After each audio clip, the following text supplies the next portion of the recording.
9:30 on a Thursday night, and you're tuned in to Beltway Radio and Beyond, which can mean one and only thing. Back in studio, and this is ChipChat. Welcome to ChipChat, everybody. I'm Chip. Who are you, Tez? You just told him. It's good to be back, man. Yeah, it's been a while since we've been inside the studio. Likewise. We've only seen each other. I forgot what you looked like. We ended up going back to our original starting ground. We tried the digital world. The digital world. How's the StreamYard? How's City doing, by the way? Oh, he's mad about it. You don't like that. DC's great. We're about to get relegated today. I got Jamaicans today. We're about to get relegated today, and he's sad because he's back in the second place. I'm just happy to be back in Champions League. To be honest, must be nice. When my fandom started with Arsenal, which I want to say is probably like 2012. I took for granted getting kicked out of the round of 16 in the Champions League year after year. I thought that I was really upset. That was how that goes. Yeah, and I was upset about that. And like Arsene Wenger did an amazing job. It was keeping you into Champions League every year. Yeah. When the Dark Ages came on, I was like, oh, those were the Dark Ages. Wow. This is what it feels like to not even be in the running. So we hope that Man City stumbles. That's not going to happen. It's not going to happen. They got the bloody got one free game against us. So goddamn Night King over there. Yeah. With a White Walker. Goals. Exactly. I don't know. PK, he got his 50th goal on no less. I hope they stumble, but if they don't, the kids next year will have the option for a Champions League patch. That I can be happy about. So welcome to Chip Chat. This is a show about news, but somehow it's always really about soccer. Exactly. I think so. All right, so we're back in the studio. There was an incident at the studio. We were not here for it. It happened on a Monday. Monday is not the best day, but other shows are on Monday. It did happen in the morning on a Monday. So our friends. Fortunately, our friends, Kiki and Tone, saved the building. It was Kiki who called the fire department. Wow. Thank you, Kiki. So she noticed that there was something amiss, and she called the fire department, and then they came and did not listen to Brian, who told them how to shut off the gas for several times. But that was a whole nother incident. Whatever. It's over. We're back. We didn't have power. We were gone for 2 weeks. Blah, blah, blah. But that's in the review. That is correct. Here we are. So this is a great relief to me, to you, to everybody else at the station, except for, of course, Brian, who now has to come in to the studio to do the show. He was enjoying being at home. Brian, every time he's remote, he looks so comfortable. Yeah, he's so happy. Yeah, you can see him. He's smiling. He contributes. He sort of laughs along. Yeah. I feel the same way. Okay, we do not have a guest tonight because I've been busy with a bunch of other things, and you have, of course, done nothing to help with that. You beat me to it. Next week, I try harder. Well, we 1% harder. We do know that we have a guest. I don't know who's coming on next week, but the week after that, on the 18th, our good friend Substantial will be back on. Oh, yes. He has a new tour going on. He's got a new album out. So he's going to come on and tell us about his new record and his tour. So that's going to be really exciting. Also, special shout out to Larry King Without Suspenders, the original co-host of the show. He had a big week on The Real TV this week. He was on Access Hollywood. Whoa. Yeah. So if you're on Chip Chat, you could go on to Access Hollywood. He had a good 3-minute segment on it. Wow. So, okay. Go check it out. We've got it on our page. I will posting links and all that stuff. So that's what happens when you try. Yeah. See, I need to try harder. You should try. I should try harder. You should also not wear suspenders. You'll be great. That's the key, of course. Is being on Chip Chat. That's how you get famous. So anyway, if you do work hard on this show, it proves that you will eventually become more famous than me, which is possible. Although, is it hard? Is it? Well, I've got a book deal, according to last week. I was gonna say exactly. So Chip Chat, where self-indulgence comes to 136,000. There it is. Self-indulgence comes to multiply. It's a great success. I cannot wait. I'm so mad that we did those interviews. I am so mad that we didn't have the You keep interrupting. We could have kept dropping it. Hitting it. We could have kept hitting it last week. Yo, Last week it's was all over. about me. It was insane. That's why we had a guest, of course. Obviously. That's why I don't know why. I'll tell you how I feel about Your house stinks. Oh. that. Thanks, Brian. All right. Anyway, it was a good show last week. It was a great show. Books are up. Go ahead and take a look at them. Sorry for look. He's been around for a while. He's writing the book on Bruce Allen. I know there's a lot of slurs that were dropped last week. Wow. We were trying to be to guide him. We were trying to guide. We got him there on the potato. But even at the end, he was like, he was correcting. He was exactly. Which is good. With the potato / pig skins, still best option. Yeah, easy. Potato skins. Why not? The red potato skins. Boom. Solves all the problems. We're all good to go. Yeah. Delicious too.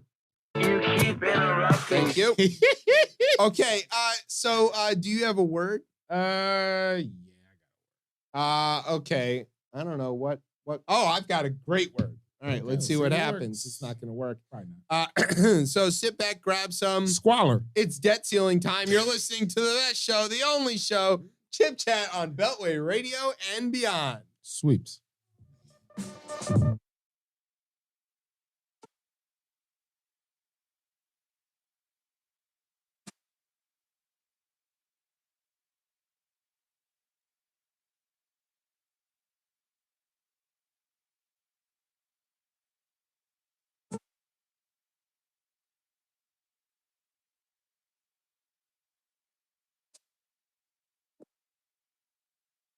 All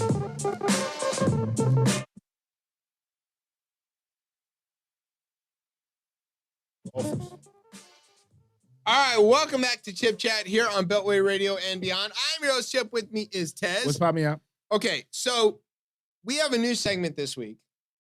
I love news segments. This one is called Dumb Kevin versus future Speaker Hakim Jeffries. As you probably know, but our listeners maybe don't, this country is careening towards a default on our debt. For whatever reason, Congress set up this system where we will pay our bills that we've incurred, debts that we've run up, money we've borrowed, up to some point. And after that point, no more.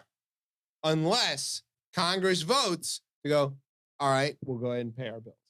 That's basically how the debt ceiling works. Because they control the purse. Because they do control the purse. And for a really long time, this has been a kind of non-consequential pro forma sort of deal. They kind of like the vote to electoral raise count. it. And kind of like that. It used to be. So like say during the last administration, the debt ceiling was raised 3 times because it's sort of a normal thing. It just has to happen.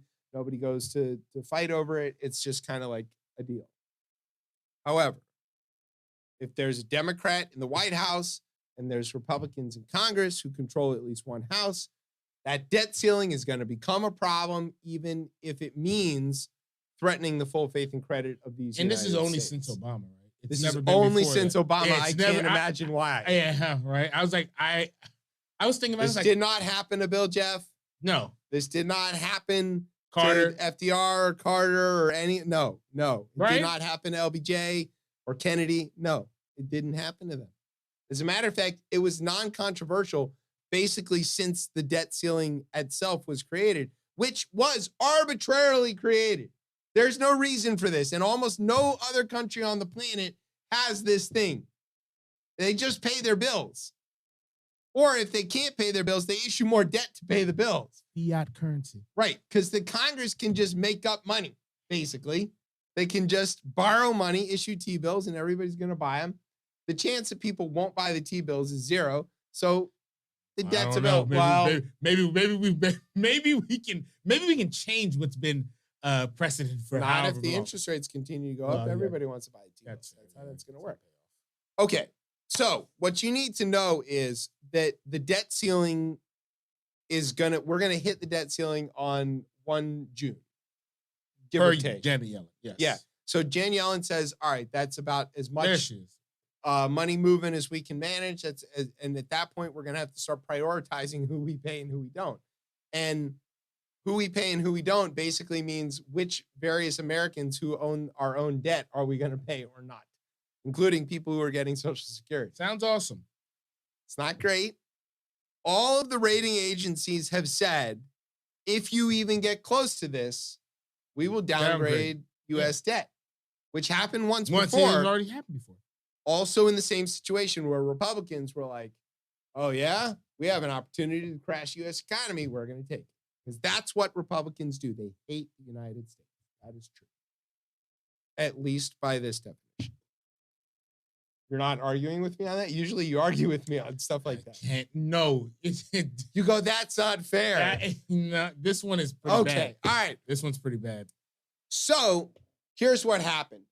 Dumb Kevin got his group together and was like, we're going to pass a debt ceiling increase with a bunch of cuts associated to it. Because this is how it always works. This is how they think the Republicans sell this idea that we're going to cut spending to offset the debt ceiling increase, even though this is about paying bills that they have already racked up.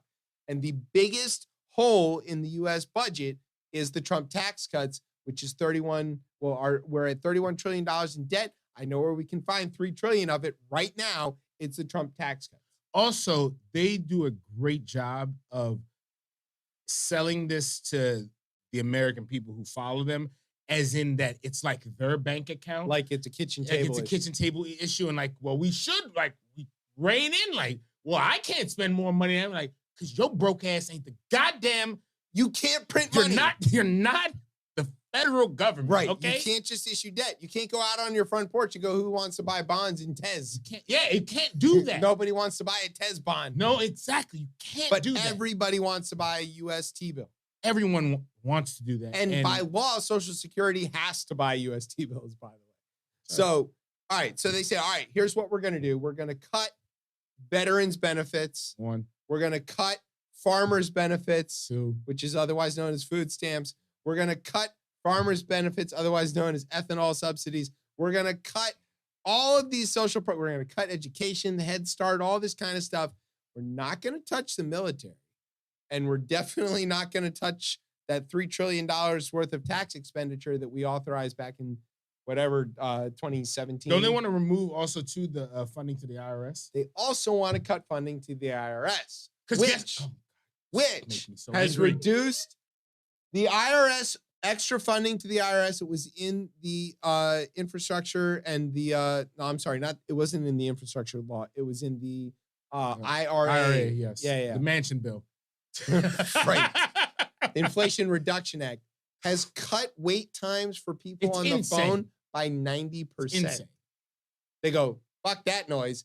Y'all need to wait on the phone much, much longer. And guess what happens when they direct that to you? Fucking tax cheats. Not only that, but the amount of money that the IRS has recovered that we, the taxpayers, are owed as a result of these extra agents is in the tune of billions and billions of dollars. So by cutting funding to the IRS, they will also cut the ability to recoup the money that we are already owed. By every measure of this, from CBO to the rating agencies to everybody on the planet, this plan will blow a hole in the U.S. economy somewhere between $800 billion and several $1 trillion. Not totally sure where it lands, but it ain't good.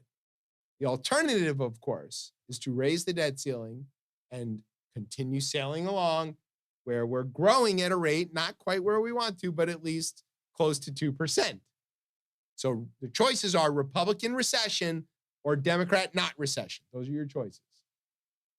Just to be clear, I know a lot of Republicans listen to this show. So A lot. here's the really tricky bit, though. Democrats trying to get tricky. Back around the beginning of the year, future Speaker Jeffries, who is much smarter than dumb Kevin, figures out a solution. What did he figure out? They're going to put it to a vote, right? Yeah. Discharge petition. But you got to get 5 Republicans to do this, right? Yeah.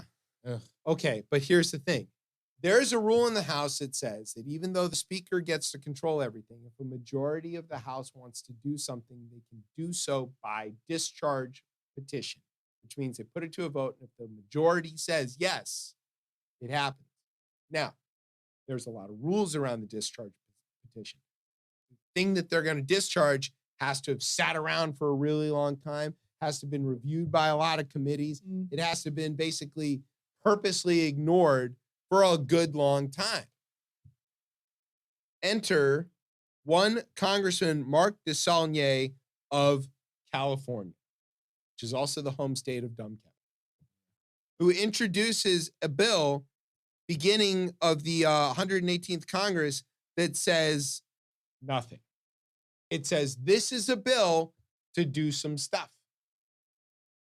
And it sits. It is in 20 committees at last count, having sat. It has cleared the amount of time necessary to be eligible for a discharge petition. Also, because Dumb Kevin does not know how Congress works, if that bill gets brought up, it can be amended to be rewritten to say whatever you need it to say, which could say clean raise on the debt ceiling for another year, 2 years, several years, whatever. Wish you could say do away with it. Could even say Yeah, that, yeah. but it's I unlikely. mean, it can't be that radical. But it can say raise the debt ceiling cleanly, no spending cuts necessary. And it is eligible for the vote. Now, that means that if the Democrats do everything right, which they are currently on pace to do, they will be able to bring this up in the nick of time before 1st June to save the country with this amendment, with this discharge petition. And Dumb Kevin might not actually be able to stop it. There are more than 5 or 6 Republicans who want to sign on to this. There's probably 50 or 60. What they need is 5 or 6 who are willing to sign on to it so that the other 50 can vote against it and still get what they want. One of the key tenets of the way that Republicans govern is they let the Democrats govern the country and vote against it. Yeah, That's how they've been well, not obstructionists. even obstructionists. They want them to win Yeah. because the policies ultimately benefit them and their voters. They just want to get to vote against it on paper. Yeah, because the actual, like, the verbiage that they'll use when they're trying to get reelected is, I'll support, like, hey, we love that this new bridge was built. We support veterans. I'm going to vote against funding for veterans. That's how Republicans work, knowing that the Democrats will never actually let the veterans go unfunded. Right. So that's a key tenet of Republican governance is Democrat governance and voting against it. So there's enough there. All they got to do is get a few, 5 or 6 of them to be courageous enough to just do the thing. They might even be able to do it, like, from their offices, because the House lets you vote from your office. They need to make it quick. I think there's less than 10 days where you have Congress in session and Biden in session for them to, like. So we need 7 days, Yeah, about 7 days. legislative Yeah. days. That puts it to May 16th is when this could happen. So it is a really tight calendar. The opportunity for success is there. The possibility of failure is catastrophic. Yeah. So what's going to happen? I think this thing is going to get breached. I think it's going to take You think we're going to bust through the debt ceiling? somewhere along it because the markets still haven't reacted. Like, not yet. I think they priced it in. They could have. I think it gets breached. And because also, too, it always seems like these things are a chance for people to make a lot of money, right? Because There's a lot of arbitrage there. yeah, like Sure. you short it and then you short, wait and see. you wait and if see. Yeah. Eventually Congress gets their shit together 2 or 3 days later, you're good. And You made a ton of money. It made a ton of money. More than I might have ever made in my entire Absolutely. life. You made it in one of these. So I think this thing breaches. Unless this maneuver they have kind of works, I'd be interested to see who the 5 are. Because if you're up for any type of reelection, which you are. Well, they all are. You all are. I don't know you're not who gonna I get could voted pick back. off if I'd have to go down a chart and Yeah. sort of see who I think, but I Do we got 5 people about to retire? That could work. The open secret about this is that Republicans don't actually want to hit the debt ceiling. No. Because It's bad for everyone. It's not just.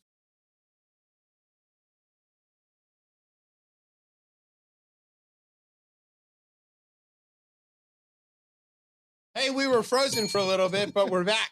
We're back. You see this awesome shirt? It says shit supervisor. That's what kind of radio network we're running over here.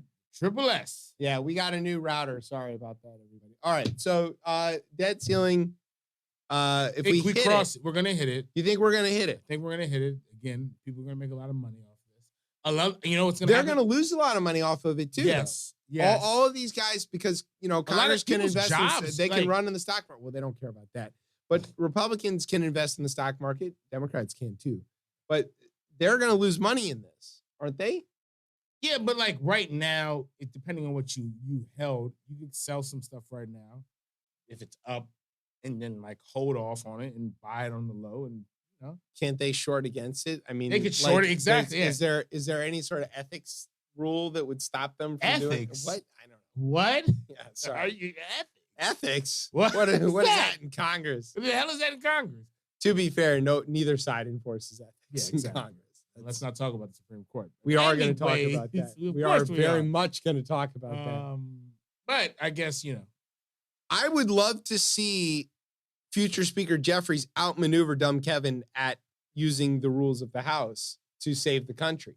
I would love it too because as people don't like to give this lady credit, but that's what Big Nancy used to do a lot of the time. All the time. All the time. That's So, why future Speaker Jeffries was picked. yeah. He's her number one protege. He knows how to do this. Everybody else doesn't. And here's the thing: if you learn anything from her, they're not bringing it unless they have the votes. Unless you got the votes. So, And no. I need a speaker who quotes Biggie on the floor of the House. So, that's what we need, is we need him to win. And we need dumb Kevin to go back to hanging out in the fields with Devin Nunes' cow. Shout out to Devin Nunes. You're going to need a new job soon, Yeah, I think. You want to come work at Beltway Radio? you need a conservative viewpoint. Yeah, we should put him on. He can do the show with Tucker. Oh yeah, I forgot. offered a show this week. We can put Tucker on, and then J. Scott Smith will be on right afterwards. There you go. For every hour Tucker's on, Jay's going to need 6 hours 6 hours of fact checking Yeah. just to get to okay, now we've cleared up all the bullshit that this guy said. Let's get to Right. the actual news. Exactly. What would it sound like if J. Scott Smith was delivering the news? From Beltway Radio and beyond in Washington, D.C., I'm Jay Scott Smith, and this is the part of the hour where I tell you some stuff that's going on in the news. I think it would sound like that. Something like that. It's pretty good. All right, what should we do? You want to take a break? Yeah, of course. All right, let's take a break. When we come back, there'll be a whole bunch more of ChipChat. You're listening to ChipChat on Beltway Radio and beyond. Sweeps. I'm sick of all these witches and warlocks. You're full of shit. Pumpkin possums. I'm sick of it. You keep interrupting me. And all of it's lies. Because you're lying. That's why. Oh, there's energy and now we're done with Trump. You said he was the Messiah. You said he was invincible. I will not suffer your Q people after this. I knew what you were day one. I know what you are now. Witches and warlocks. You're full of shit. Pumpkin possums. I'm sick of it. You keep interrupting me. And all of it's lies. Because you're lying. That's why every goddamn thing out of your people's mouths doesn't come true. You said it was all over. You told us to stop. You. Oh, God. Witches and warlocks, you're full of shit. Pumpkin possums, I'm sick of it. You keep interrupting me. And all of it's lies. Because you're lying. That's why. Witches and warlocks, you're full of shit. Pumpkin possums, I'm sick of it. You keep interrupting me. And all of it's lies. Because you're lying. That's why. Because every god thing. Your mouth is. All right, welcome back to Chip Chat here on Beltway Radio and beyond. I'm your host, Chip. With me is Tez. That's what, yeah. And that was your favorite break. You love Alex Jones. What's gonna happen when he eventually goes away? Yo, it's gonna be a sad day. You're gonna be really sad.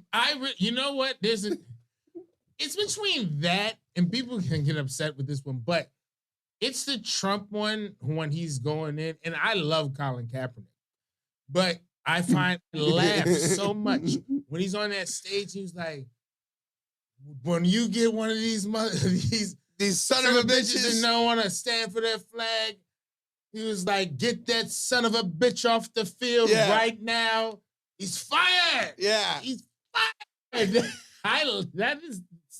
It's comedic in a way that should not be comedy. What's really funny is that, like, at Trump at his rallies, he's sort of like an old band. You know, like you go to see a band. It reminds me of like one of the best moments in The Simpsons. He's taking the kids to go see Bachman Turner Overdrive, and they're like, all right, now here's a new song from our latest album. And Homer goes, no new stuff. Play Taking Care of Business now. And they look at each other and they go, okay. And they Just play the hits. And he goes, get to the taking the working overtime part. And then, okay. And they like skip ahead in the song. Just play the hits, right? So like if you look at the current Trump rallies, he's recycling material from several years ago. Playing the hits. And it's just that. And the people are singing along with him. It's like a concert. And this is why you're not going to get anywhere close to DeSantis. I'm sorry. Yeah, you don't have the catalog. You just don't have the hits. And it's bad because it shouldn't be that. And like laughing and trivializing this is kind of, we shouldn't do it. But like, am I just supposed to sit there and cry? No, we should definitely laugh at these people. These people are deserving of our ridicule. Get that son of a bitch off the field. Yeah, right now. Lock her up. Yeah. You know, it's all of this stuff. And Alex Jones, that is just the way they cut that up is just. But it's the same thing all the time. Same thing. It is. They're gonna play the hits. Speaking of playing the hits, Tucker. Oh God, your friend. Okay, so this section is called Tucker Fafo. You know about the Fafo? No, what's that? That's fuck around and find out. Fafo. Yeah. Famously emblazoned on the shirts of the Proud Boys, who we're going to talk about a little bit later. Your cousin, God, had a good week. He had a good week. Yeah. Okay. So Tuckums, he got fired from Fox. No, mutual. Got fired. And I went back and listened to last week's show to make sure that I got this right. Okay. So now we have 7 listens. Hey! And one of the things that we talked about last week was we think there's more to come because why else would Fox have a exactly like we a did a lot of speculation on like what would it be. Well, there's more. They found it so far. Don't worry, folks. There's more. So apart from calling his own boss the C word a lot of times, like in recordable fashion, whether it's in text message or in phone calls or like to her face or whatever, I don't know. It turns out he like went on this incredibly weird diatribe while he was watching a video of somebody getting beat up. And we're gonna read this thing, but I want to preface this by saying, first of all, that shame on the Fox people for lying about why they fired him, because this is exactly who Tucker is. This is not a surprise. You weren't suddenly, oh my God, he's a racist, or oh my God, he's a white supremacist, or oh my God, he takes pleasure in the pain of others. He told you every night at 9. He did it at 8. He did it every night at 8 o'clock and several times in the streaming service. This is who he is, like, bar none. This is just his brand. It would have been really different if we'd have found out that Tucker was like a nice regular person off air and that this was just some character that he was playing. Or like he gave the Planned Parenthood or something. Yeah, exactly. That would be it's not like it's not. It would be that. I don't even know how to process that. Sorry. But right. That would be like, whoa. It happens every now and then. You find out, one of these evangelical guys is really like a good person who's just playing this up to make money and fleece his flock or whatever. Like, that's fine. But that is not what happened here. Tucker is exactly who we saw him being every night for an hour on television. Tucker is who he thought he was. Where's Dennis Green when we need him? So R.I.P. I didn't kill him. He's dead. I don't know. He's dead. Can you read this? Is it? I think it's better if you read it because if I read it and somebody catches it This like out of is context, in his it's gonna lengthy be message, bad. right? Yeah. So in his lengthy message sent January 7th, 2021, This is January 7th, so this is Yeah, the day day after. after. in the hours after a violent mob stormed the Capitol, Carlson went on, quote, I really wanted them to hurt the kid. I could taste it. Somewhere deep in my brain, an alarm went off. This isn't good for me. I'm becoming something I don't want to be. The Antifa creep is a human being. Much as I despise what he says and does, much as I'm sure I'd hate him personally if I knew him, I shouldn't gloat over his suffering. I should be bothered by it. I should remember that somewhere somebody probably loves this kid and would be crushed if he was killed. If I don't care about those things, if I reduce people to their politics, how am I better than he is? Right. So that's End what he quote. said. But he also said this incredibly weird thing. The most startling passage, Carlson asserted flatly, quote, that jumping a guy like that is dishonorable. Obviously, it's not how white men fight. Now, taking aside the fact that white men definitely jump people because there's a, infinite history of that. And Tucker is well aware of that. Mob violence. Maybe- They don't call it a mob because two people do it. Mamie Till would object to that statement directly. Probably the strangest thing about this that I've been trying to process over the last few days is this equation of white with honorable. I as a person who presents as white have not been able to wrap my head around this idea of equating white with honorable. I mean, isn't that the whole Daughters of the Confederacy and the law school? Isn't Yeah, that the whole thing from the beginning? But it doesn't there's just no part of this that makes sense. Like fighting, what is an honorable fight? I feel like there's no with Boxing, maybe, but yeah, where everybody involved knows that they're getting into the fight. I've been in several fights. You've been in several fights. Is there such thing as a fair fight? Would you ever fight fair? No, that's how you get fucked up. I would never fight fair. No, and at this point in life, fighting fair is some shit where people after school trying to that's some regulate Hamilton it. shit. Yeah, people no. Like at this point, if you're fighting somebody, it's kind of to the death.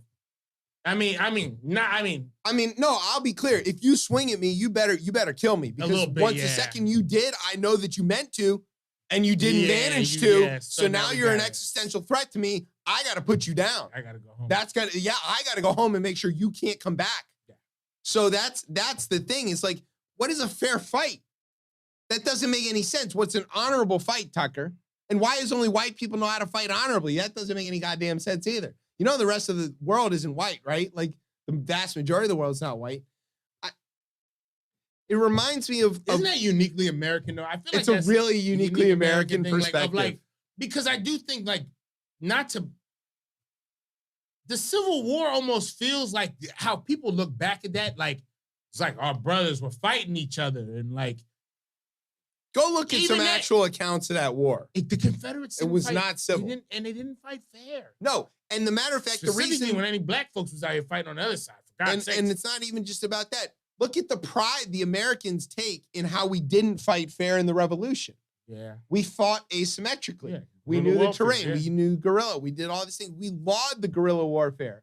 We all throughout history, we talk about, the Green Mountain guy, Ethan Allen and those guys, or we talk about, the guerrillas fighting in World War II and the guns at Navarone and all this. I mean, there's infinite stories of this asymmetrical fight where CIA doesn't fight fair, right? And we think they're heroes. Yeah.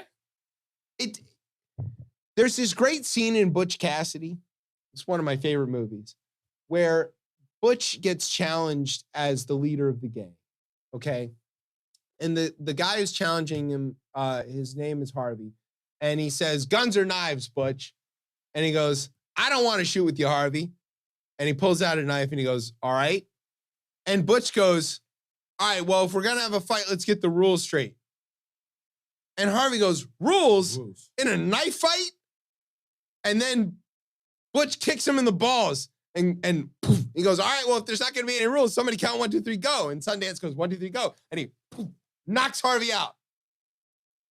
No part of that fight was fair. Butch knew what he was doing the whole time. That's how you fight. Anybody tells you otherwise loses the fight. I don't care if they're white or not. Tucker, you fucking moron. That's how you know Tucker got jumped a lot. Yeah. Yeah. Because he's like, that's not honorable. First of all, Tucker, just because if so, I'll be the first one to do it. I will honorably challenge you to square up. We can get in a ring. Oh, God. We can get in a ring where everybody knows that this is going to be an honorable fight, white on white, and everybody's going to be agreeing to the rules. We'll set rules. I promise not to punch you into your testicle tan below the belt or whatever. Like, it'll be all fine. I'll still whoop your ass. You Swanson sucking pencil neck. It's not but that's not how we do. That's not how that works. No. How do white people fight, Tez? They're litigious. Yeah. They go to court. They storm the Capitol. Storm the Capitol. And, you know, the police aren't around. Deputize themselves. And shoot people. Shoot people. Or and choke them. Or choke them. Or both. Yeah. And then sometimes call the cops after they've done it. Go to the police station and then go home. Yeah. I shot this guy. He was looking at me funny. You're welcome, officer. That's how white people. That's apparently one of the myriad things that got Tucker fired. We're going to find out more. Tune in next week. Yeah, because Abby Grossberg is out there telling all the stuff, and she's got the tapes to prove it. So it's like, even then now, like, didn't they pay all this money for this shit not to come out? Well, they paid all this money to one group for it not to come out. But they didn't settle with her. And they're fighting that one so she can go talk about it. I don't know, man. I wonder if Fox's lawyers have abandoned them. I mean, are they getting any kind of legal advice, or are they just sort of winging it at this point? They're doing it Aussie style? They could weather the storm, though. They'll weather the storm. Only for so long. We'll see. Where are they going to get the money from? There's only so many kangaroos left. I don't know where Rupert's going to get some money. I think he's okay. For now, I don't know if they can't bleed him dry. No, he hasn't got any blood. Did you see the most recent photo of him? He looks like a desiccated prune. You got a job. I heard you found a job. Found you a job. And besides, obviously, the job here on our network, where we will gladly give you the time slot. This one you could probably do. This one, and it's more of like a real American. Yeah. Except it's in Britain. But British zoo. I don't know. Y'all have zoos over there? Yeah, what's the I was gonna say, it's not called what's the name? Is that a London zoo? There is that. I'm blanking on. There's a specific zoo I went to, and I can't think of it. I keep wanting to say Kensington. It's not, like something else. I'll find out what the name of it is. Okay, we do have zoos. One of the important things to know is that Brighton Hove, they're the gulls. Yes, that's their nickname, right? And so Britain, well known for seabirds. Yeah, right, for the gulls, and it's an island. It is an island. Several islands, in fact. You're right. This one actually comes from the best city in Britain, despite the fact that one of the worst teams lives there. A British zoo is looking to hire someone who will sport a certain costume and flap around to chase pesky seagulls away from the dining areas. Quote, at Blackpool Zoo, which I'm assuming is in Liverpool because that's where Blackpool is, it goes without saying that we love all animals. And as a seaside resort, Blackpool is not short on seagulls. However, the seagulls are proving to be a bit of a nuisance when it comes to trying to steal food from our visitors and our animal enclosures. So they have announced that they are looking for somebody to take on the job of essentially scaring off the seagulls. Yeah. And they've got equipment to help them do it. Yes. We think Tucker is the man for the job. Yes, he is. Brian, show the people what the Blackpool Zoo is going to give whoever takes this job as a way to scare off the seagulls.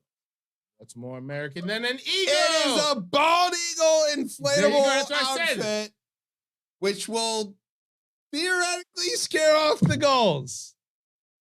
Yeah. You want to give this a percentage of success? You're guessing it? Yeah. 95. 9. Oh, really? I was gonna go in the single digits, but all right. No, Yeah. I mean, it's a big, scary looking bird against other birds. Yeah, but until the seagulls go, yeah, right. The seagulls go, get the fuck out of here. Yeah, I mean, once birds have been adapted to like stealing food from patrons, it's over. Those birds. They know what the rules are. They know, And and they know exactly how far you can reach and all that. This eagle walks on 2 feet just like the other things. that And it feed them. obviously doesn't look like an eagle. Look at these dead ass birds. Could be. Of course, I wasn't even thinking of that. Could be. Look at these inflatable ass birds. Oh my god. All right, you want to take a break before we talk about your cousin?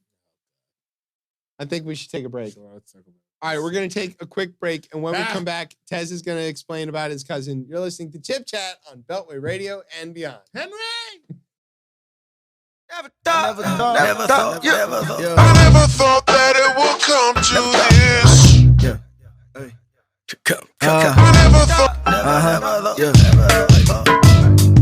And you know it's gonna happen. I made my daddy a promise. I put in damage to Dallas. Choke her tight, adjust my collar. True work. We came from projects to process. Hey, I never thought that it would. Course you did. Understood. Now I get back to gap. Make the stallion making good. Peter picked the piper of the pipe that I was smoking good. Now I'm giving back to all the people from my neighborhood. Mind blown. Why you blowing up my phone? I don't know why you keep buzzing around and you know it's no fly zone. Get out my eyes on. Now you all up in my face. Who'da thought your story fall apart like MySpace? I never thought that it would come to. Thought you'd come to. Now we steady fighting like 1-2, like you want to. But I was shocked like how they got Mike. It's not right, it's knock knock. How they tried to rock you like night night, but who's there?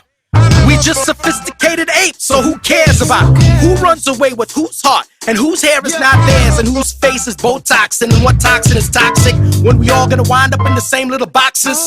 But still I never thought I'd see a dog with a jacket. Kinda pointless, ain't it? What's more important is who's packing and what's love and who gives a shit if she wants her. And why's everybody an influencer? And everybody got a sex tape and a black face in their past till they got a real black face in their ass. And who thought rich people would be depressed? They must have ran out of people to oppress. Man, what a mess. Like eating pork for sushi and wearing Gucci, or having surgery on a coochie, or homeless veterans asking for Lucci. Man, it's loco, so I come to poke hole until the truth come out this chokehold. It's no go, oh no. Should I just put my finger in a wet socket? Man, I got a whole record store in my pocket. True. I just be happy and laugh and put it on the gram and put it on my ear every time I make about 100 grand. Damn. I never thought that it would come to this. But of course it did. And you know it's gonna happen again. And you know it's gonna happen again. Never thought I could move thousands. Never thought jumping in the crowd would keep me grounded. Never thought I would find purpose in the mountains. Never thought I'd be making love to my accountant. Hey, someone's looking out for me. Someone's gotta vouch for me. Hey, I'm a living legend in the making. I've been cooking cheddar. Run this place is on the sound for me. Happen again. Never thought that it would come to this. Never thought. Come to this. And you know it's gonna happen again. I never thought that it would come to this. I never thought. And you know it's gonna happen again. All right, welcome back to Chip Chat here on Beltway Radio and beyond. I'm your host, Chip. With me is Tez. What's popping up? That was our friend Roger Mooking. Such who, a great song. Interestingly, this week he posted a picture of some food that was really good looking on Instagram, and I told him that it was so good looking, the food, that I would stop making fun of Canada for a whole week. And he said, "You should get gun control, and then you can talk to me." Such a great. And I was like, "Hey." No, what are you going to say to that? I told We him, can't protect our kids. I said, "You've got ducks and beavers on your money. You better straighten that out too." And he's like, "Okay, buddy." So Maybe we should try score to- one for Rod. Let's try to protect our kids because our kid. What's the scariest thing we do every day? Send our kids to school. That's correct. Party of life. Yeah. Okay. Speaking of the party of life, because so we should preface this by saying, Tez, you check a lot of boxes. A lot of boxes, You check man. many boxes on this show. I'm Italian like Mike Tirico. That's true. That's what I say. I'm Cuban like That's Ernest you're actually Cuban, I'm not, actually not Cuban. like I'm not Ernest Hemingway. cosplay. Yeah. Yeah, and I'm Jamaican. You're what kind of Cuban? I'm an Afro-Cuban. You're Afro-Cuban. Because the crazy white Cubans that are in South Florida. And there are Afro-Cubans who are there as well, too, and across the globe and in Cuba, and, look different. And there's a reason why there was a certain set of folks who came here initially, and then after, there's Cuba's it's a deep history of folks traveling from that island to the United States of America, and you should read up on it because You should. And you should also listen to Orishas as much as possible. They are a dynamite band. Yes. Okay. So But as a Afro-Cuban Caribbean person, yeah, we're gonna do the thing that America is best at, make you speak for everybody Exactly who's right, also like exactly. you. Yes, Tell us about your cousin Enrique, Enrique, Mr. Tario. Mr. Tario, yes, Henry, him and 3 other members of the extremist group that's known as the Proud Boys, they got hit with something that this government doesn't really charge people. That's seditious conspiracy. And they were convicted on I don't think 31 of people- 46 counts. I don't think people who fought for the Confederacy got charged with No, this. actually, seditious conspiracy hasn't been charged basically since the end of the Civil War. Right. And it is a really hard charge to bring Yeah. because you have to prove that they planned to overthrow the government. And a jury did this. It's not like a Wasn't military bench court. trial. Yeah, It wasn't yeah. Guantanamo. Bro, yeah, this is a jury who decided These are this. 12 regular Americans from the District of Columbia Yeah. How who could I sat get and on listened this? to this. Yeah, I don't know how to get on it. And again, this trial has been going this is a big win for the Justice Department. 15 weeks. 15 weeks. Can you imagine presenting evidence for 15 weeks? If you didn't get a guilty verdict, you'd be fucking mad. But And a debate. Remember, we were talking about debates on that's funny. We were talking about debates off air and if Trump will be coming to debates for 2024. But a debate is kind of what kind of seals this case a little bit in the sense of like, hey, stand by, and stand back and stand by. Right. Like, because again, the question was very direct. What do you say to the Proud Boys? Like, it was direct. Chris Wallace. Chris Wallace was very direct with what he asked. And that's what was said. And in this case as well, too, their defense was like, yo, President of the United States told us to do this.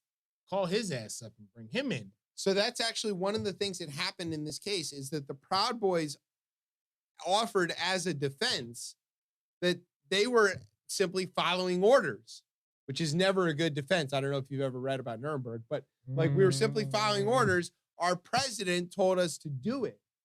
And the argument they made was that Donald Trump was president on January 6th and that he called for them to come and overthrow and stop the lawful proceeding of the counting of the votes of the Electoral College. And that since he was the government at the time that this happened, it's the government's responsibility to produce him as a witness so that they can cross-examine him as a witness and say, did you put us up to this or not? And the judge was like, get the fuck right out of here. Like, that's not how this works at all. It is not a legitimate argument at all. You made this decision. You did not get some direct order. You don't have some piece of paper ordering you to do anything. You were already banned from Washington based on what happened in November. Several weeks beforehand. Yeah. So, like, the whole thing. You're planning this from Baltimore. Like, and openly planning. openly. Yeah. Talking about it on open channels on the internet, trying to recruit other people to your cause. It couldn't be more planned. So there's the conspiracy aspect of it. And what you're planning is to overthrow the government. That's sedition. How much time is your cousin and his buddies looking at? 20 years. 20 years. Bare minimum. You think Enrique can handle 20 years in a federal prison? What's going to happen? I mean, based on what he got thrown into, the most likely affiliation he has is like Aryan Brotherhood, except for this big problem that he has. He's not Aryan. He ain't white. Skin is black. Like, for all intents and purposes, like this could be a black person walking around the streets. Like, to be honest. This is the thing that we've talked about all the time, whether it's Ali Alexander or Enrique Tarrio or all these guys, Stephen Miller, like George Zimmer. Yeah. Tim Scott, like, fellas, I know you think that you're in league with these guys and that your past deeds are going to somehow whitewash your existence. It's not. Steve, tribes to tribes. I'm telling you, buddy, when it all comes down and you end up in the pen for whatever you've done, which is quite a lot, don't look to the Aryan Brotherhood to protect you. You're still Jewish to them. That's all. That's how it's going to matter. Yeah, because it doesn't matter how many brown people you put in prison. They don't give a shit about that. And here's my thing. Y'all walking around like y'all Clarence Thomas. Yeah, not him. There's one of them. There's one of one that gets away. There's one of one. There's only one person I've seen to walk around like a white man who doesn't give a damn. And that is the only person I've seen to date to do this successfully at a level that seems untouchable. Shout out to Roy Wood, by the way. If you watch I have go that watch it. Up. I have not had a chance to sit and watch it. I heard it's so if good. He's still alive this week, I want him to hear it. I've watched it several times now just to make sure. Here's the joke about Clarence Thomas. Now, I am not going to do it justice. Okay. Yeah. Okay. I can't wait. But Harlan Crow is the example of the richest white billionaire you could possibly imagine. Yeah. White people have run out of stuff to buy to the point that they are buying Supreme Court justices.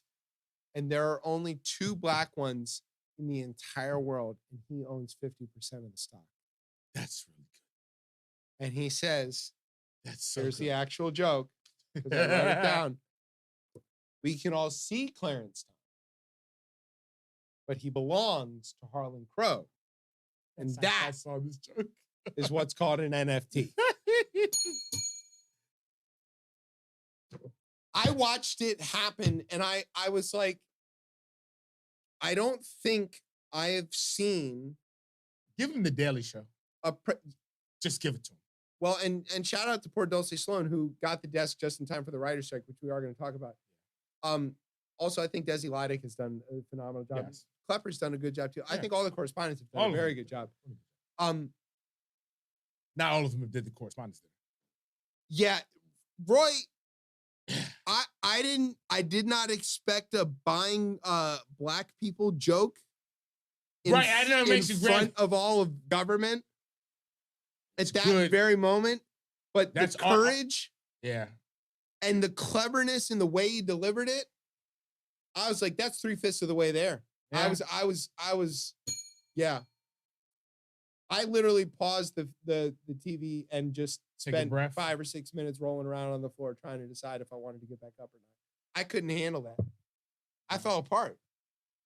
And Roy just kind of like talks to you. That's the thing. It's kind of like his delivery is real good. His delivery is like real good. Like he's sly. He's he just slips it in there. His best thing to me ever was on Twitter when he had all the chicken sandwiches talking. Yes. So good. It was ingenious. Like he capitalized on that better than they did. Look, I'm not saying give him the desk. I'm not saying don't give him the desk either. Yeah. Maybe rotate it around. Maybe nobody needs to get the desk. Let Roy have it for a couple months and then, switch it up. Why not? Let everybody get a vacation. Shit. Yeah, true as well. You can come on ChipChat. Good luck.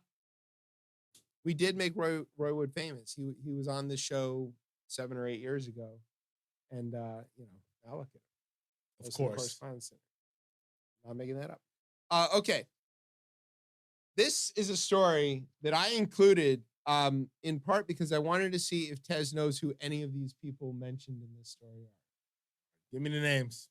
Okay. The Reverend Billy Gibbons. No. Not a chance. Ted Nugent. I've heard that name, but I don't know. Okay. Kid Rock. Yeah. He did the Undertaker's theme when he used to come out, the American Badass. That's Yes. what the Kid Rock when he American used to come out with the Badass. goddamn when Undertaker came to the ring with a Harley Davidson. Okay. Yes. Willie Nelson. Yeah, of course. Come on. Okay. The Dixie Chicks. And they're just the chicks. They're just called the Chicks. Hey, you did know. Okay. All right. And finally, Benton Blunt. I know the latter part. Yeah, right. Even I didn't know who that was. All right, so here's what happened. The Reverend Billy Gibbons, who I want to point out is the reason I got ordained to do weddings. It's because if ZZ Top can be a reverend, so can I. Ah, ZZ Top. I do know that, though. Okay, so Dusty and Billy are the two important members of ZZ Top. I sold that CD to a lot of white folks when I worked in records. Yeah, there you go. Yeah, exactly. Okay. Yeah. So, you know, they're blues rock guys, you know. I mean, they're blues guys is really what they are. ZZ Top's a blues band. And, you know, he was on tour and he got this kid, Benton Blunt, who was opening up for him. He's from Greenville, North Carolina. He won America's Got Talent, or he was a finalist or something Not like the that. way I thought you spelled blunt. He was doing pretty well. And then Billy gets on Facebook and he finds out that Mr. Blunt is posting all kinds of MAGA stuff. He said he was screaming about liberal fascism and leftist intolerance and blah, blah, blah. He had a MAGA beard. Well, he had a picture of himself in it. There you go, with the Chick-fil-A and a MAGA hat. We're not going to talk about what Tez had for dinner today. I can recreate this right now. I can create this. You're a hat away. I just don't have a You've national. got the beard. I just don't have a Nationals hat on, and I can recreate that. You've got the beard. They brine it with hate, and it tastes good. So Reverend Billy Gibbons sees this, and he goes, "Hold the fuck up! You're fired, kid." And he just fires him off the tour. Now, granted, it was 4 shows in on a 7-show tour, so we did get more than half the way through. But like, there you go. So that goes in the FAFO category. Like, you're gonna be a racist asshole. You might not get. Also, being a racist and playing the blues, that's pretty. Like, we're already guests in the house, guys. Like, blues has been around long enough that it's basically sort of washed out, right? Like it's Stevie Ray and like, you know, something we're in. What's so crazy where we're at with the Republican Party now is that, like, if you just like supported the Iraq war, you'd have been still on the tour. Yeah. It's okay to kill millions of people in a far-off nation. Talk about we love our troops and, you know, serving overseas. That would have been fine. Perfectly fine. But don't be talking about MAGA. Yeah. Let's fuck around and find out. That is. Okay.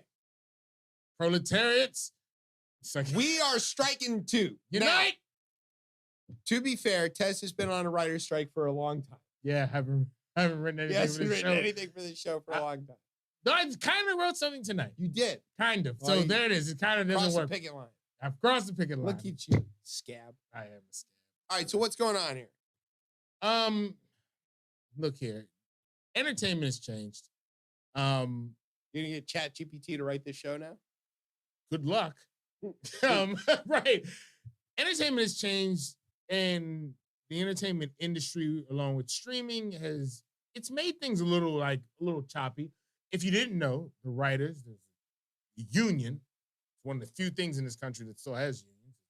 Entertainment seems to be where unions. It's not just that the writers have a union, but that it's an agreement upon, like collective bargaining agreement, much like the NBA or the between NFL these producers and directors, because the producers are in on it too. Like, So, they have an association and they are negotiating between the Producers Association and the Writers Guild, because they both see the advantage of having these things organized so that they don't have to do it on an individual level. Could you imagine It'd be insane. We trying wouldn't to get anything negotiate done. every one of these There'd be no contracts There'd individually? be no movies. There'd be Would no never shows. be another movie made. And this is kind of a capital versus labor again. At the It end of is the day. very It's much simple. the case. And I think sometimes it's hard because people start pocket watching, whether it's in sports or whether it's in entertainment, and they don't really see where it's weird where labor sides with management a lot of the times. In this case, it would be like, yo, I just wanted my TV show to come back on because my fucking life sucks and I just want to fucking watch TV, right? Well, you probably turn on Saturday Night Live and you're gonna look and be nothing. There's not going to be Saturday Night Seth Live this Meyers, week. all that type of It's shit. right. It's gone. Yeah. But Seth is a member of the guild. He's a member of the guild. He was like, yo, we're going to be off, and that's why. Mike Shore is a member, is the head of it. Yeah. Yeah. So they're again, because there's a lot of money to be made. And if you don't have this shit in place, capital runs free. Take all the money and they hoard all the fucking money. Yeah, but they also don't produce anything. They don't. They They make nothing. They make nothing. I want to be clear that That's the fair. That's a people good with the point. money don't make anything. When you hear that they're job creators, they're not job creators, they're nothing creators. The people who write the stuff are the creators. We write this show. You. Okay, I write this show. I spend hours every week. I know it looks like we just get on here and talk into these microphones. I have all these papers. It looks like I'm just making it up so I look like Savannah Guthrie on the Today Show. It's not what's happening. I spent hours a week compiling the show, getting my notes together, reading all this stuff, making sure I know what I'm talking about before I come on the air. That's production. That's making the show. Y'all get to watch it. Y'all get to listen to it. Y'all get to enjoy the show. Now imagine you thinking about that across hundreds of shows a week. From the trashiest, like Access Hollywood, shout out to Larry, was on Access Hollywood. Yep. All that stuff. There's writers. There's somebody who writes the dribble that Mario Lopez says into the camera. Yeah. And those are the people who are on strike right now. And the last one of these we had, I think, was in 2007. or 2007, 2008. Yeah. And I want to say there was one before in the late 90s. 98, 99. Yeah. And I think what also can easily happen, and I would probably have to do more research into this, specifically on to the 90s, though. I feel like we did see a sea change happen where reality TV took over a little bit. It is what opened the space It for opened reality. the space for it because, and again, I would really need to research this because I can't say this for sure. But it feels like 2000, 2001, like Survivor, all that type of shit takes off. Because again, you have these strikes and like, well, where can we get easy, cheap content from? Well, and it doesn't require writers. It just requires editors. So the 2007 writers' strike is what put me in the position of thinking that I did not have kids at the time, of mentally working out in my mind how I was going to explain to my children that Flavor Flav used to be a civil rights icon. Because what they were going to see was Flavor of Love and a bunch of hoes throwing themselves at Flav. Not Hoops. Hoops was fine. New York and all that or whatever. Yeah. Like, God, what a time. I was afraid that was going to be what the future looked like. And I was afraid I was going to raise kids in that future. And I was afraid that my 5-year-old is going to come to me and say, why is this happening where these people are throwing themselves at this guy wearing a clock? And I was going to say to them, this guy spent a lifetime fighting the power and trying to like introduce civil rights through music and words. And they're going to look at me like, Daddy, you're crazy. And then fortunately the strike ended and Flav didn't have to do that shit anymore. And then Netflix stopped making DVDs and made House of Cards. Right. Shout out to Kevin Spacey. Not welcome on Beltway Radio. No, please. Tucker? Sure. Kevin Spacey? No. Kevin Spacey. Not That's a touchy no, not subject. touchy. Let's not say touchy with Kevin Spacey. No touchy. No touchy Spacey. But no, like streaming though did come in like they started throwing money at like original content and they were like paying people, but similar to like when your Ubers cost $1, eventually like this funding stops and like people got to turn profits. And again, the model is different, man. This shit is different, and I'm always gonna side with labor, Of course. because I am labor. Right. We're all labor. Even if you're middle management, you're labor. That's why I don't write shit for this show. That's it. I'm going on strike. There it is. But no, like they could easily get fucked over, like easily, right? With like streaming and like, because also too, we know streaming just took a hit. So, but should the people who are writing the content take this hit? And like, where do we fall in line with this? Again, I'm always going to fall in line with labor. I think they eventually figure this out. I feel like they figured this out before the debt ceiling. If I'm taking bets, like writer strike is concluded before the debt ceiling. I don't know about that. I bet on how long? Yeah, I'm not gonna say how long, but I'll make a bet that they come up with the debt ceiling deal before the writer strike gets resolved. No, I think they might figure this out. I bet you 6-pack on debt ceiling. Okay, I'll take that. All right. I'll take that. All right, there it is. There's the bet. You've heard it here. All right. We support the writers. You know, if you're a TV writer and you want to come on the show and talk about how you're feeling about this, or just try out your shit. And you want to just try out some material. Hey, we're out here. We will Chip not. could use a week off.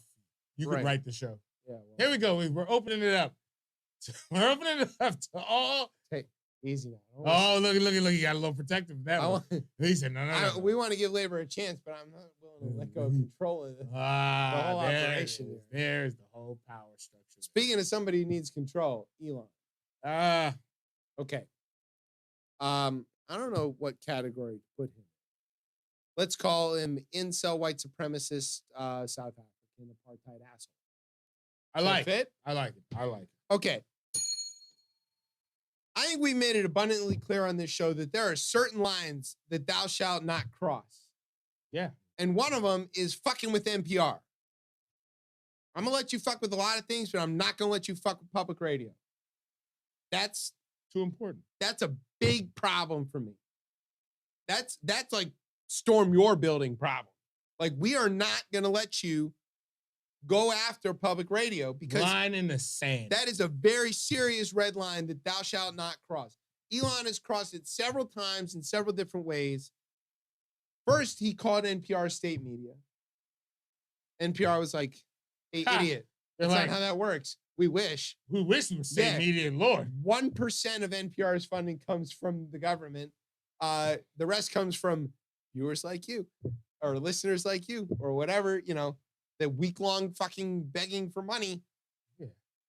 You listen to NPR, support the thing that you listen to, or you're a thief. You know, that.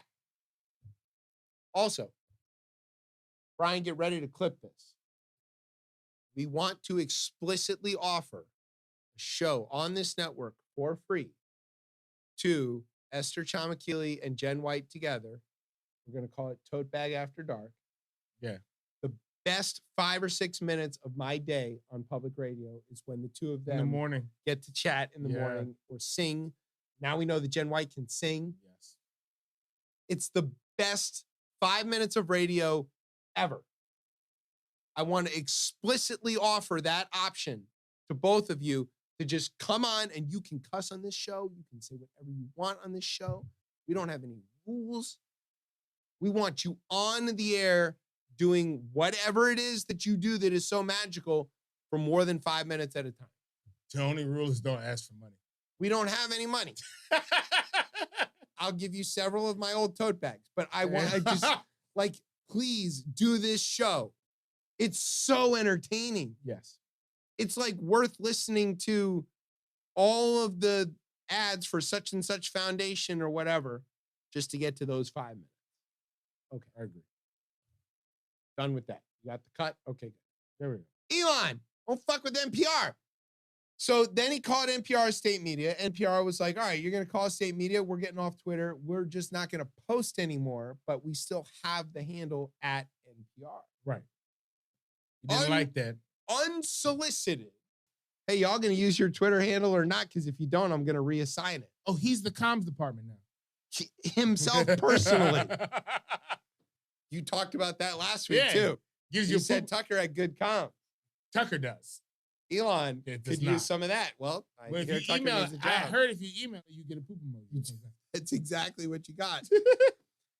So Bobby Allen was like, not sure what you're talking about, but like, I don't think you can really assign that to another company. And I can do what I want. I'm Elon Musk. yeah, and that's exactly what he said.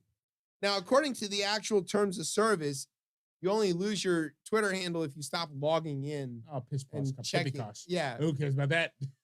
Terms of service. Terms of service. Shout out, by the way, to @ConwayDivorce. Oh, that's a It's a handle? dynamite handle. It's been in existence since 2019. Oh, wow. The Whose reason burner is that? mine. Oh, The reason I know that is because I created it anticipating That's- exactly what's happening that's right now. good. You probably have more followers on there than Not enough. I don't know. Shout out to @ConwayDivorce. Go check it out. Oh my god, yo.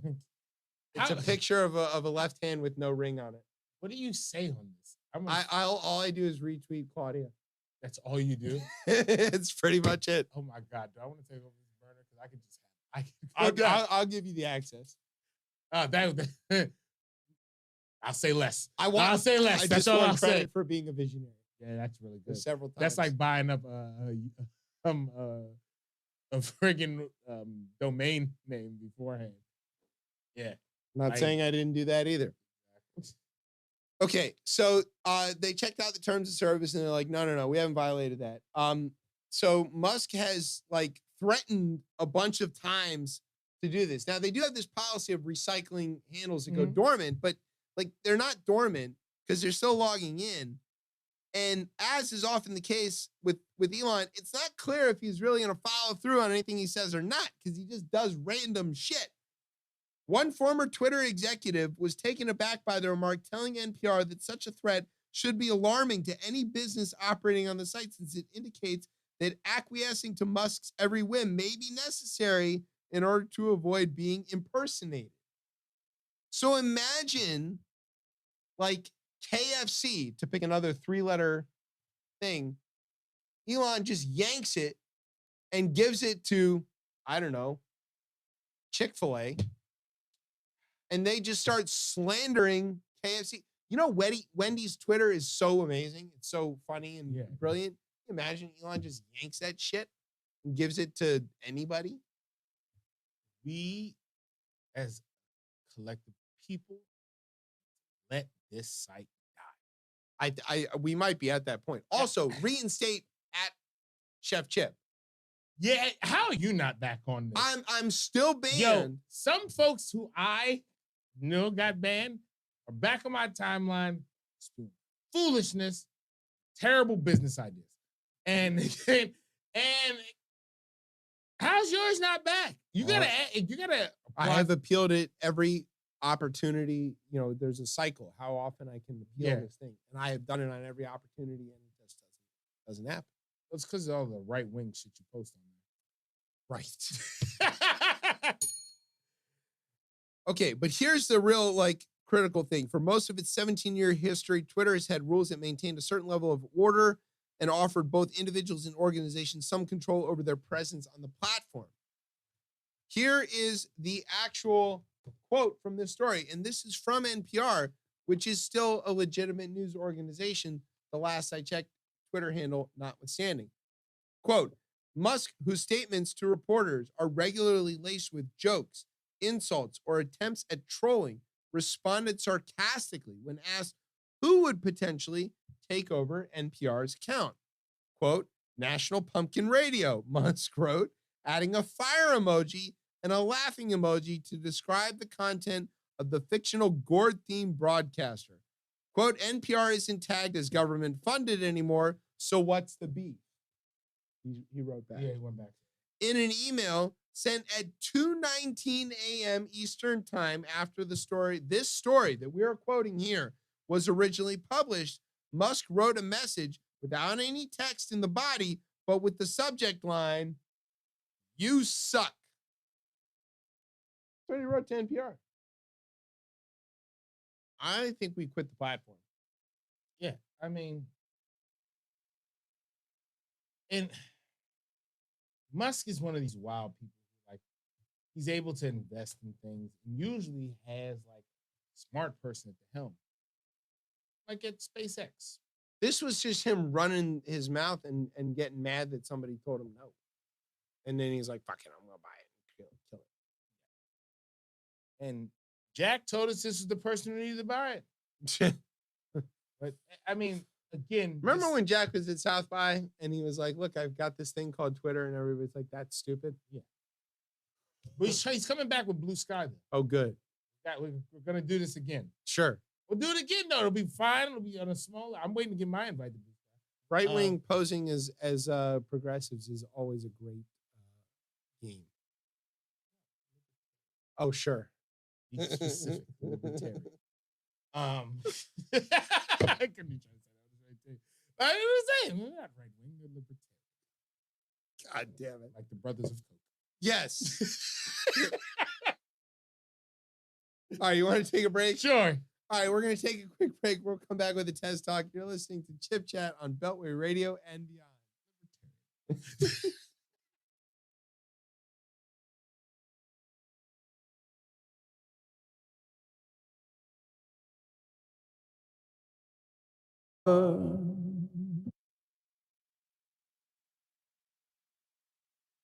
Heartless thing, for you I'll swing, and for no other.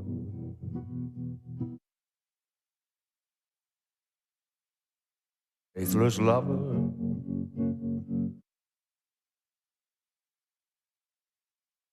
faithless lover,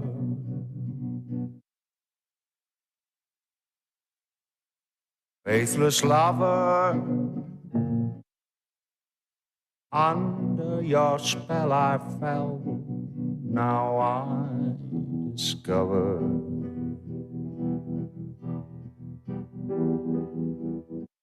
faithless lover, faith no more.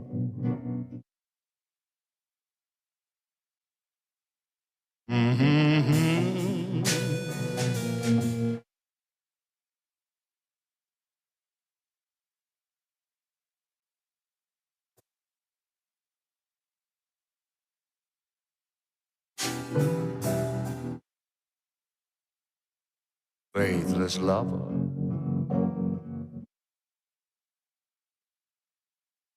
faithless lover, faithless lover. Under your spell I fell, now I discover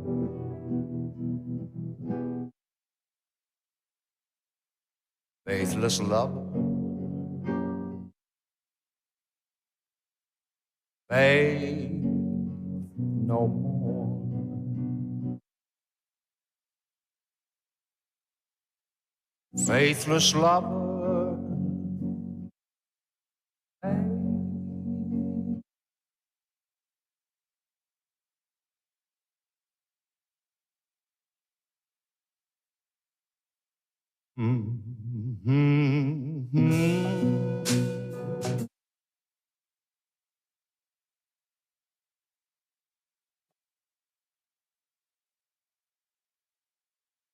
Hey, chicken away. All right, welcome back to Chip Chat here on Beltway Radio and beyond. I'm your host, Chip. With me is Tez. What's popping up? All right, now we've come to the Tez talk. You're gonna talk. There we go. Those birds are flying. They are All right. soon to be dead. Soon to be dead. We've made poverty a crime in this country. That's true. Well, black and brown poverty, Yes. because white poverty is still, they can be redeemed. They're good people. They're just trying. We've made the unhoused criminals. That's true. We've had another case of that this week. Jordan Neely was murdered by a fellow rider, who allegedly is white. We don't know. Fuck allegedly, because black folk get up and move to a different fucking car when fucking people tripping out on the fucking train. Well, white people don't fight like that. Nah, that's true. We talked about that earlier in the show. I'm not gonna dive too deep. I mean, the video is out there. If you choose to watch that video, go ahead. Don't watch the video. I think the video is by a freelance journalist. His name is Juan Alberto Vasquez. He's inside the subway car. And in the video, Mr. Neely had been yelling about being hungry and thirsty. And the quote, "I don't mind going to jail and getting life in prison," Mr. Vasquez recalled him saying. Last piece was, quote, "I'm ready to die." This is clearly somebody who's having some trouble. Right. What he deserves is help. You would think. You would think. I just wanted to say those quotes because I find that really heartbreaking, and it's emblematic of like the whole fucked up ass system that we have in this country, and I'll try to be as concise as possible around it. So I don't really have deep knowledge of Mr. Neely's life story, but I know that he was unhoused. And I know in most municipalities, we've othered the unhoused, demonize them, and we relegate them, Everton, under bridges and overpasses and parks. We'd be lucky to, well, Goodison Park. Yeah, Goodison. There you go. He got you right there. I caught it. All right. And when we lose patience with them existing in these places, right? They're just existing. We just bulldoze them. We erect barriers, we erect fences, or we'll call in a goddamn trash truck to throw away all their shit. All their personal property. Like the only things that might actually connect them to the system. Like they might have their birth certificate in that tent that you just destroyed. Right. Yeah. And again, I want to focus on like, I thought we respected personal property in this country. Part of your life. Right? I thought personal property. Personal property. We went to war over this. Oh, right. 3/5 of it anyway. You know, you can only be, or the only way you can consider something personal property, you consider you a person. 9/10 of the law and all that stuff.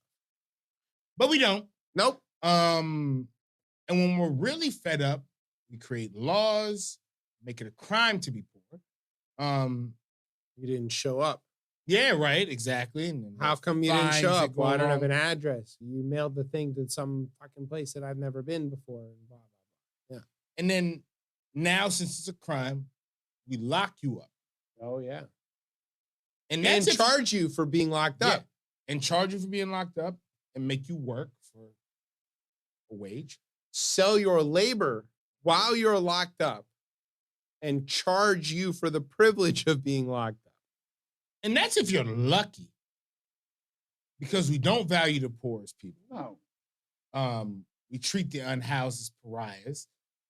So as in the case with Mr. Neely, instead of retreating, switching cars, if you were scared ass, suck ass motherfucker, felt like you were in danger, we violently attacked and choked the life out of a person. The dude had him on the ground and several people watched. This wasn't like a quick active. You know, this was, to choke somebody out takes time. Yeah. I want to tell everybody, please don't go watch this video. Don't watch. I did not watch it. This is sickening to watch. I watched enough of it to see it, and then I was like, I gotta stop. But like, it's not quick. You have enough time to have several thoughts enter your mind, including maybe this is not the right thing to do. But even if you felt like like, I ride the train often. I ride the bus often. Right. There are individuals who are obviously going through, like, you've encountered issues. this exact situation. And like, so have I, so have most of us. And it would be different if like someone lunged, like, and if people are saying things to you, whatever, like, but again, and we talk about this a lot. I think we don't talk about this enough with guns. Sometimes when people decide to shoot guns, a lot of gun training teaches you to retreat. Like if you have the ability to I've taken retreat. several classes where every class, the 90% of the class is about how to get out of the situation. I remember one specifically, the guy says, if you know there is going to be a gunfight, what should you do? And he went around the room. One person says, bring a gun. The other person says, don't bring a knife. Another person says, bring a very big gun. And he got to me and I said, don't go there. And he goes, right. Yeah. You know there's going to be a gunfight, don't fucking go. That's how you get out of it. I've been on the bus, I've been on the train and seen somebody going through it. I've seen it several times, maybe 3 or 4 dozen times. Yeah, at least. There's 2 ways that I handle this. One, if I've got somebody with me, I sit close to them and say, look, we're just going to, sort of ride this out and either get to our stop or we're going to get off and wait for another train or whatever. If I don't have somebody with me, I often go sit near the person who's having the trouble and see if I can do something to help them. Talk to them, calm them down. Right. At least be there should they do anything a little bit sideways so that nobody else has to deal with it. I don't know about you, but those are the only 2 reactions I've ever had to this situation. You don't put them in a chokehold. I've never once touched the person. I have sat next to them. I've maybe offered them a handshake. I've offered them, hey man, come on, let's get off at this stop. I'll buy you a sandwich or something. I have never once attacked somebody who was having a hard time. When I heard this story, because it's a little deeper than, it's a little deeper than just the actual homicide, which I would feel comfortable calling it. Of course, what else could you call it? Right. It's a little deeper than just a homicide because I just think about poverty in this country. And like usually I only have one book here, but I brought the book I just finished here, right? Matthew Desmond wrote a great book called Evicted, just about the eviction crisis in this country. He had a follow-up about it was called Poverty by America. It's just there's a section in this book, and this is reading time with Tez right now. Go ahead. We're gonna give and I'm still here in the studio in case you don't see me. I'm listening. I think it really spoke to me more so of an individual who takes public transportation and tries not to detach from public service. Because once you detach from public service, you can end up kind of creating this like barrier of like haves and have-nots. So I will read this. People then begin to denigrate the public sector altogether, as if it were rotten at the root and not something that the rich had found it in their interest to destroy. The rich and the poor soon unite in their animosity toward public goods. The rich because they are made to pay for things they don't need, and the poor because what they need has become shabby and broken. Things collectively shared, especially if they are shared across class and racial divides, come to be seen as lesser. In America, a clear marker of poverty is one's reliance on public services. Right. And a clear marker of affluence is one's degree of distance from them. Enough money brings, quote, financial independence, which tellingly does not signal independence from work, but the public sector. There was a time when Americans wished to be free of bosses. Now we wish to be free of bus drivers. Shoo. I read that shit, and that's exactly what I did, because I felt that shit to my core. We wish for the freedom to withdraw from the wider community and sequester ourselves in a more exclusive one, pulling further and further away from the poor until the world they inhabit becomes utterly recognizable to us.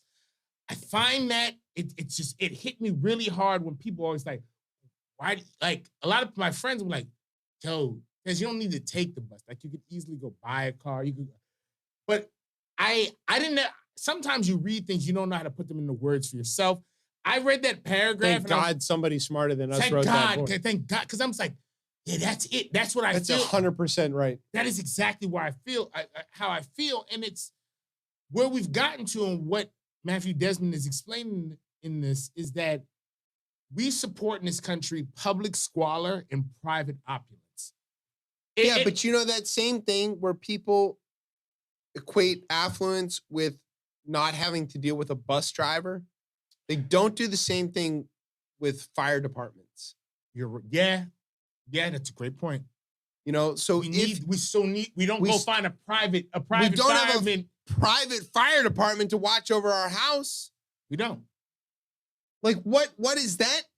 You know, you still want the public there. You know, that's these people are like, oh, well, you know, socialism is bad and all this things. Until you need the roads paved, until you need the fire department. What does that say right there? I'm going to give you another quote in here where, again, it really hit me hard. And it says, quote, "We need only to vote yes on policies that lead to private opulence and public squalor. And with that opulence, build a life behind the wall that we tend and maintain. We plaster our walls with Gadsden flags or rainbow flags or All Lives Matter signs or Black Lives Matter signs. The wall remains the wall, indifferent to our decorations." Like Matthew Desmond is writing, like he pens this shit in a way that is just like it should hit people. It hit me in a couple ways because sometimes, like, right, you get to a certain point and you feel like you can almost detach from society in a certain way, but then you kind of see how that affects you. The last piece in Tez's reading section tonight here with me, it comes from Leo Tolstoy. Oh, right, exactly, right.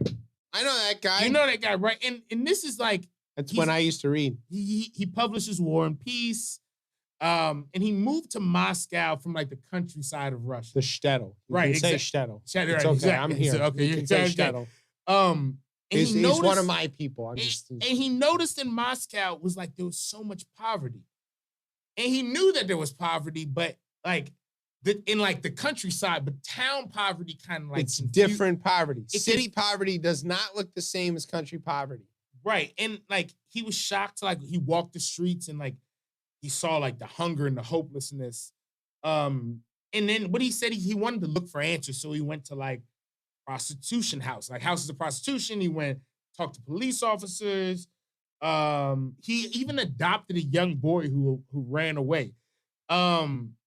And what he found, he was like, the problem wasn't the poor wasn't working. He was like, they were working too much. They were always working fucking like crazy. And they're just not getting paid for their labor. The problem, like, that he decided was it was him. Like, it was him. And again, another quote that really sat with me. He talked about himself and like fellow affluents who just lived idle lives, he said. And to quote him, he said, "I sit on a man's back, choking him, making him carry me, and yet assure myself and others that I am very sorry for him and wish to ease his lot by all possible means, except by getting off his back." I will leave you with that. Oh my God. That is on the nose.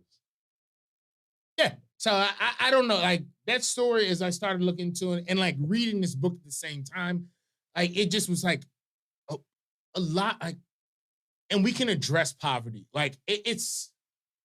I think the Tolstoy it's in the thing IRA, like to go get to these fucking tax cheats. Yeah, like the Tolstoy thing sort of really hits on this important thing of like difference between rural poverty and city poverty, because in the rural poverty, everybody is poor. Yes. Everybody is scrapping to get a bare minimum. Right. But in the city, there is so much wealth. The juxtaposition of it is, we see it in DC now. Yeah, of course. So very evident. Like, what you're looking at is intentional disregard for the humanity of those who don't have. Because it's not as if out in the country, they may not have the ability to help those who don't have. Right. But in the city, they have the ability and they tell them no. And I can tell you, for me personally, that is antithetical to my way of living. My whole purpose in life is to help as many people as possible. Matter of fact, the whole reason we do this show, right, to the extent that this show matters, is how many people can we help at once? This is a magnifying amplification, right? I do a job that allows me to help more than one or two people at a time. That is my purpose in life, for God's sakes. The reason I write checks to the organizations that I do is because I think they're effective at helping more people at once than I could do individually. Right. Like, oh my God. Yeah. So I mean, I Don't watch the video. For God's yeah, sakes, don't watch the video. I wouldn't watch the video. I did not. Also, can we make it a point where like this country stops looking at Black Death on the internet as like a spectacle? This isn't funny. I don't think we can get to that point because I'm not saying stop filming it, and I'm not saying stop posting it. I'm saying post it, film it, publicize it as much as possible, but don't sensationalize it. it's hard though when like a picnic outing in this country could have been a lynching. So like this has been happening, like, and I know folks get tired of saying A dude went so next door long and ago, said, "Please stop shooting your gun off at 11 o'clock at night because my baby is trying to sleep," and he went and murdered their entire household. That's where we're at in this country. Well, and I'm taking this from the great Bomani Jones, who he said we got a lot of scared ass people in this country with a lot of guns. Can only lead to one thing. And the guns aren't like you're just a Guns scared. don't get scared. You're just a scared person with a gun. Yeah, which is the worst person with a gun. You ever watch any of those movies? You watch those people who are scared, like firing into the dark. Yeah. What do they hit? Nothing. Or someone they weren't supposed to. Right. 100% of the time. To choke out, and don't watch it. To choke Please, someone just don't out. fucking watch it. And again, this person went to the police and went home. Like, if I just went to like the McDonald's and I got frustrated because the person in front of me was like tripping out and like I choked them out to death, like I'm not going home. So I can understand a shove. In a moment of frustration, a shove. Or if this person, to my knowledge from this video, this person didn't do anything but act, quote unquote, erratic on.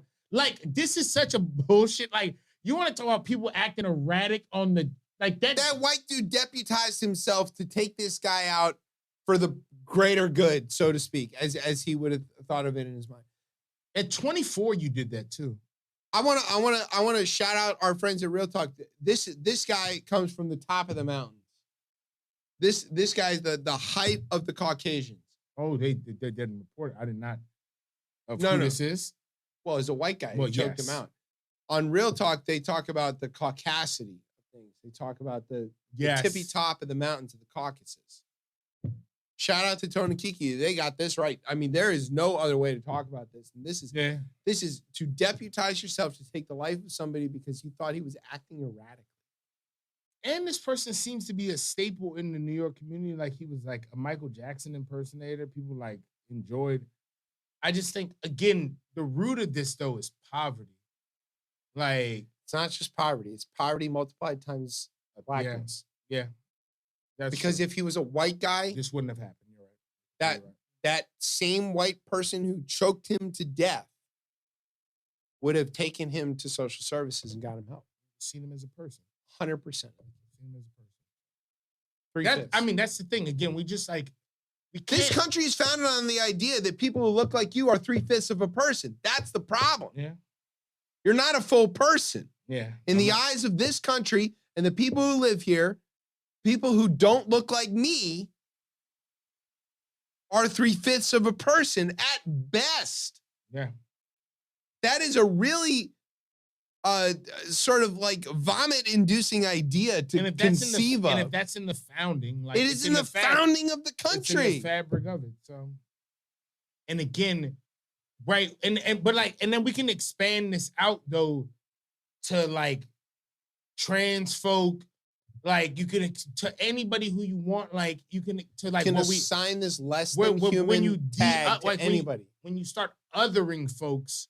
And again, that's when it's like, yo, like, we kind of got to speak out across all of these sections because once we don't start speaking out on one, we're otherizing. Yeah, and eventually it's going to become you. Right. Like, you know, they came for so-and-so and I said nothing. Exactly, blah, blah, blah. Yes. I mean, so to be fair. Clarence Thomas is the only person who's safe. Yeah, I'm gonna, you know what? I'm calling a truce. Shows that are on other nights, also legitimate shows. Yeah, there you go. That seems like a fair truce. Thursday is still the best night, but That's a week though. yeah, there you go. Yeah. All right. We want to briefly touch on neighbor Clarence.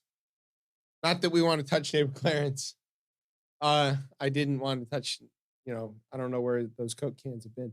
But that's an old joke. It's an Anita Hill joke. Christ. All right, so neighbor Clarence is getting everything paid for by a billionaire whose name is literally Harlan Crow. Yeah. Which is really funny. Sinister. Including the tuition for his adopted son, Great nephew. who he adopted legally, Okay. and then had Harlan pay for his tuition to go to several boarding schools, including Randolph-Macon and Hidden Lake. Can imagine he probably was listening to too much hip hop. Get your ass. Yeah, we're sending you to Randolph-Macon to learn how to be a pilot. That's what they advertise. Not good. And you know about this place. I know about Hidden Lake. Hidden Lake. I do. I was we'll have to do a special what's the Fox Nation thing? Whatever with Tucker. I'll take Tucker's spot. We'll do a special web episode There you go. where I'll explain about Hidden Lake. But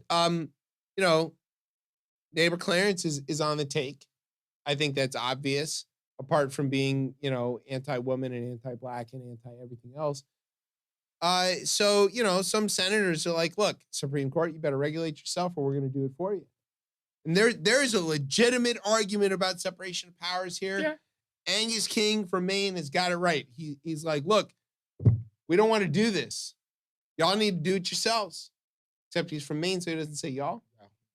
But the Supreme Court is a problem if it doesn't have trust. And when the Senate started talking about this, for some unexplained reason, the Republicans were like, what do you mean you need to put an ethics code on the Supreme Court? Lindsey Graham was upset.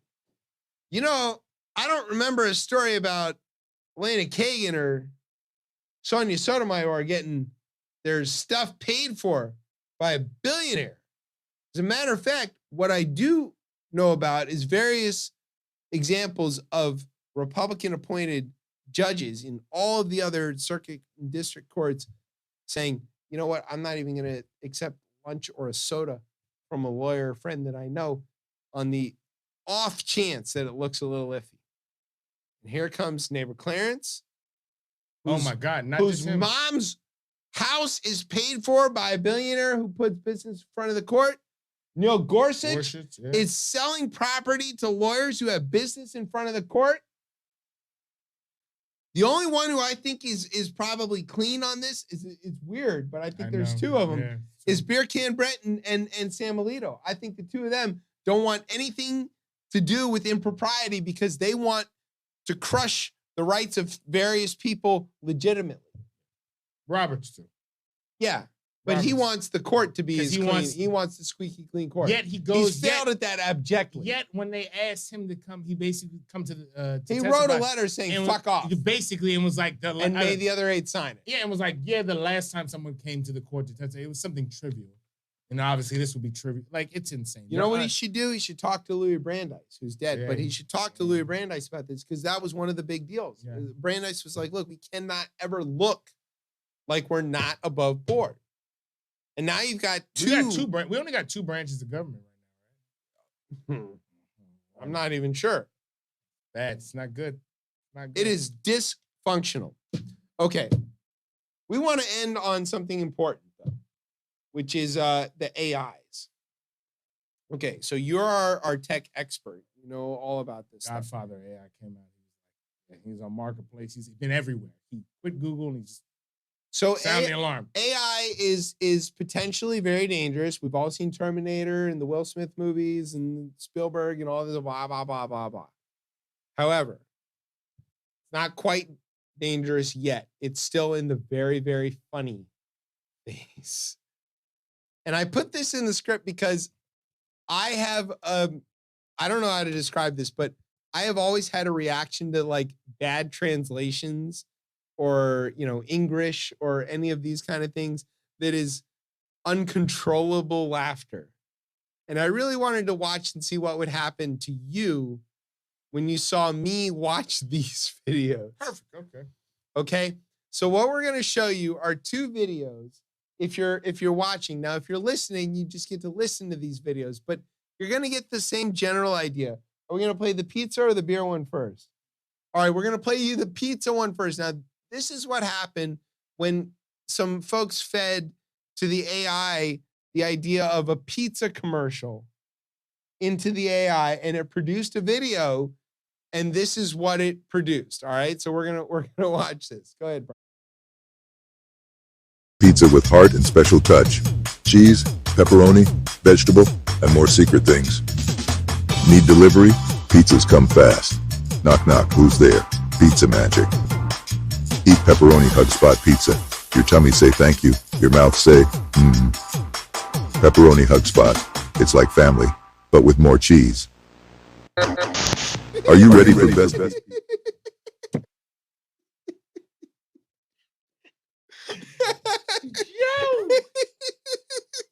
Yo. Cancel it all.